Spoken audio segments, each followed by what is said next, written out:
ଏଇ ତୁଳସୀ ଆଚ୍ଛା କହିଲ ସିଂହଦ୍ୱାର ସାମ୍ନାରେ ଥିବା ସ୍ତମ୍ଭର ନାମ କଣ? ଅପସନ ହଉଛି ଦର୍ଶନ ସ୍ତମ୍ଭ, ଅରୁଣ ସ୍ତମ୍ଭ, ଚକ୍ର ସ୍ତମ୍ଭ, ଗରୁଡ଼ ସ୍ତମ୍ଭ। ଗରୁଡ଼ ସ୍ତମ୍ଭ ଠିକ ଉତ୍ତର। ଏଇ ତୁଳସୀ ତୁଳସୀ କଣ ସଫାସଫି ଚାଲିଛି? ତାହେଲେ ଏଇଠି ପଚାରିଦବା ଆଉ। ଆଚ୍ଛା କହିଲ କଞ୍ଚା ଲଙ୍କାରେ କେଉଁ ଭିଟାମିନ୍ ଥାଏ?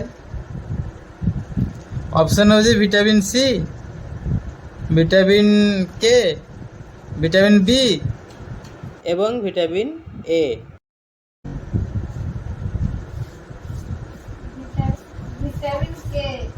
Vitamin K. ଭିଟାମିନ୍ କେ ହଉଛି ଭୁଲ। ନାଇଁ ଭିଟାମିନ୍ କେ ହଉଛି ଠିକ ଉତ୍ତର। ଡରିଗଲ କି?